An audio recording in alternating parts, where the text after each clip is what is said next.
চলুন আজ একটু মেদিনীপুর থেকে ঘুরে আসি।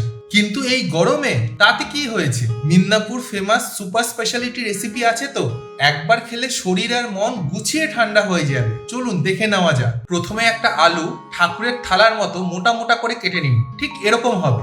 এ হচ্ছে মেইন ক্যাপ্টেন, একে ছাড়া তো চলবেই না। হ্যাঁ হ্যাঁ, মূলো, একেও গোল গোল করে মোটা মোটা করে কেটে নিন, ঠিক এরকম ভাবে। 1.5 চামচ সাদা সর্ষে, 3টে কাঁচা লঙ্কা, সঙ্গে একটু জল, ঘর ঘর আওয়াজ করে ঘুরিয়ে একটা পেস্ট বানিয়ে নিন, ঠিক এরকম হবে। এবার চলে আসুন বাড়ির রান্নার ঘাটে। কড়াইয়ে তেল গরম করে মাছে নুন হলুদ মাখিয়ে নিন। তেল গরম হয়ে গেলে মাছ ছেড়ে এপিট ওপিট দুপিট ভালো করে ভেজে তুলে নিন। এবার ওই তেলের মধ্যে দিয়ে দিন 1 চামচ 5 ফোড়ন। 5 ফোড়নের চটর পটর আওয়াজ বন্ধ হয়ে গেলে দিয়ে দিন কেটে রাখা আলু আর মূলো। এবার 5-7 মিনিট নাড়িয়ে হাত ব্যথা করে নিন। কি হাত ব্যথা হয়ে গেছে নাকি? তাহলে দিয়ে দিন 2টো চিড়ে রাখা কাঁচা লঙ্কা, সঙ্গে একটা কুচনো টমেটো। সবকিছু দিয়ে 5 মিনিট কষান যাতে আলু আর মূলোটা সিদ্ধর দিকে চলে আসে। এবার সুযোগ বুঝে দিয়ে দিন স্বাদ মতো নুন, সঙ্গে দিয়ে দিন হলুদ।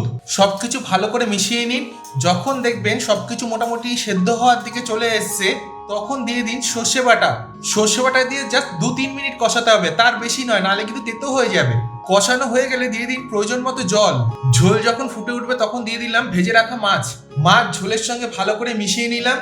তারপরে দিয়ে দিলাম 2টো পাতিলেবুর রস। রস দেওয়ার পর সবকিছু একবার ভালো করে মিলিয়ে নিতে হবে। এরপর দিয়ে দিলাম টককে ব্যালেন্স করার মতো স্বাদ মতো চিনি। সবকিছু ঠিকঠাক করে মিশে গেলে আমাদের শুধু ওয়েট করতে হবে ঝোল ফুটে ওঠার জন্য। যখন দেখবো ঝোল ফুটে উঠেছে তখন গ্যাস বন্ধ করে দিন, বন্ধ করে নামিয়ে নিন। এই দুর্দান্ত স্বাদের মাছের টককে ভাতের সঙ্গে ঠিক এরকম করে মেখে খেয়ে শরীর ঠান্ডা করুন। আর নিজের বাড়ির বিছনাকে কাঁথি রামনগর দীঘা ভেবে নাক ডেকে ঘুমিয়ে পড়ুন।